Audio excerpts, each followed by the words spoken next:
Hey, welcome back to How to Barbecue Right. I'm Malcolm Reed. We gonna do a little bit of experiment today because I found this big old tomahawk steak at my local Walmart and I'm steak hungry.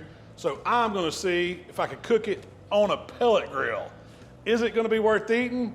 Is it gonna turn out? I don't know, but you and I are fixing to find out. Let's get to cooking. So first, I gotta get this steak seasoned up. So I'm gonna get me out a board here to keep from getting my cutting board dirty. I like to use a disposable because it's easy cleanup. Now y'all see this big tomahawk steak. It ain't the fanciest. I got it from Walmart. Still costs 48 bucks, so they ain't cheap. It's got some marbling, got a nice little spinalis. I'm not gonna do much to it. I'm gonna take a little bit of the stick fat off back here. Just got a knife, just kind of trim it just lightly. This one's really enough steak for probably at least 2 people. One big guy like myself, that is a man-sized steak, and we finna season it up. So this steak weighed in just over 3 pounds. Some of that's bone weight, and you know, tomahawk, you gotta pay for that bone, it's just for the looks. But I do think bone-in ribeye has way better flavor than ribeye off the bone. I don't know what it is, I guess some of that flavor from that marrow's seeping out. Just seems like it's juicier. And you get the added bonus of gnawing on that bone if you ain't shy. So the first thing I'm gonna do to it is get me a little bit of Worcestershire on it. It's to moisten up that outside, give me something for my rubs, my flavor to stick to, but it also gives it a really nice color when it's on the grill, and especially on the pellet grill, because y'all know we're not fixing to get a whole bunch of sear action going on here. This pellet grill, I'm keeping it kind of low. I want the smoke flavor, I want the meat to cook slow. Think of it as cooking, kind of like cooking a brisket. We're just gonna keep it on the medium rare side. We're not taking it all the way done.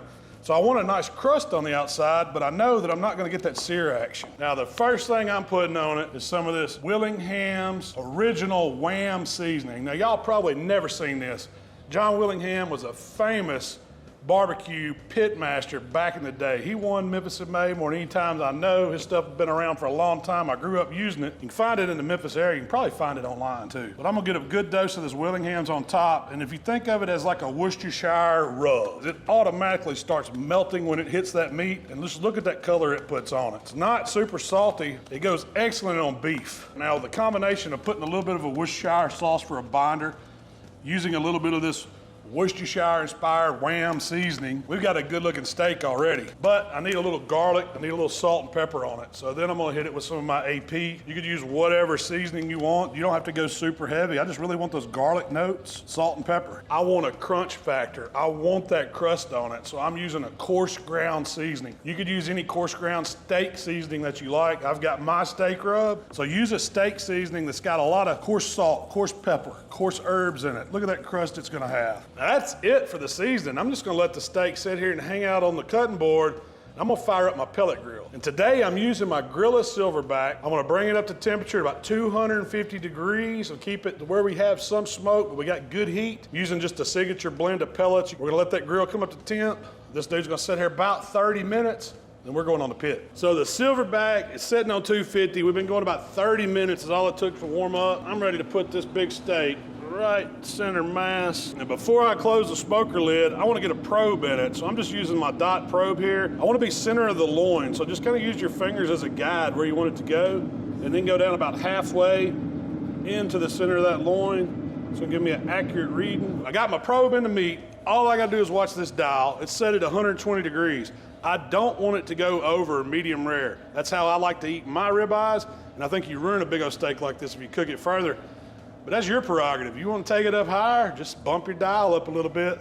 Now we're gonna see how long it takes, see if it's any good. So it's been about an hour. Let's take a look at this tomahawk. See how it's doing on the pellet grill. Has it got any crust to it? Oh yeah, you can see. Man, it's got beautiful color already. It's slow cooking, y'all. It's been an hour and we're about 102. Still got it set for 120. We're gonna let it keep rocking and rolling. All right, y'all, you can see we've hit 120. It's been about an hour and 30 minutes. So it's been a pretty fast cook keeping these temps this low. It's not done. This is rare stage. We're still looking good. I'm not gonna move it. I'm just gonna keep on cooking. So now I'm gonna bump it up to my target finish, which is about 127, 128, so I'm gonna call it. It's gonna carry over a little. It's gonna be perfect medium rare right at that temp. Now I'm just gonna close it and we're gonna really watch it close because it's already ticked up to 121. It's not gonna take it too long to climb up. I'll get it off and y'all know what I'm gonna do after that. we're gonna rest it. Look, it didn't take but about 10 minutes and we hit 128. I've got me a little platter with about a half a stick of butter cut up into pats. I'm just gonna hit that butter with a little bit of this steak rub. This is how I'm gonna make my steak sauce. Look at that. That joker looks so good. We're gonna set it right on top of that butter. We're not cutting into the steak just yet. I want this tomahawk to sit here and rest. I'm leaving that probe in it because look, it's carrying over. And it's gonna carry over probably 5 to 7 degrees. I wanna see how far it goes,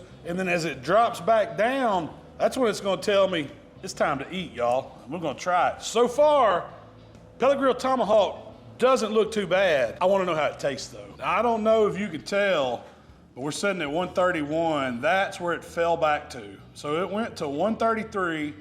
When it got to 32, I was like, well, let's make sure. Then it went to 31, so it's on the way down. So it went exactly 5 degrees over in about 10 minutes. That's as long as we've been sitting here. I've been eyeballing this little curly piece on that bone right there. I got to eat it dipped off in this butter, y'all, before I do anything. Yes, sir. Made me a little steak sauce, gravy, dipping sop, whatever you want to call it. I ain't throwing this away. I'm gonna put this steak on the board. So all I'm gonna do is take it off the bone first, set that to the side, because that is some good eating. And then we're just gonna slice it up. And man, you know one thing I'm surprised with? The actual color and the crust. This was not a sear at all. It just set 250 degrees for about an hour and a half, and the outcome is way better than I expected it to be. I mean, I knew it would be cooked, the temperature would be perfect because it's a slow cook and you get so much even across. There's no gray areas, all same temperature. But to have that crust without a high heat sear, that's what it's impressive. I don't need a fork. I'm going in like a man. I'm gonna get a piece right up out of this spinalis first. Check my, that just flaked off, a little bit of fat. We're gonna jug it right in that steak butter.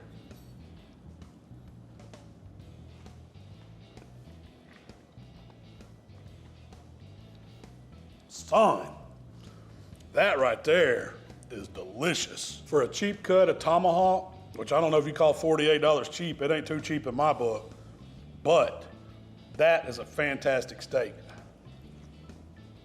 We'll see y'all next time. I'm finna eat the rest of this whole steak shell. You can have one bite.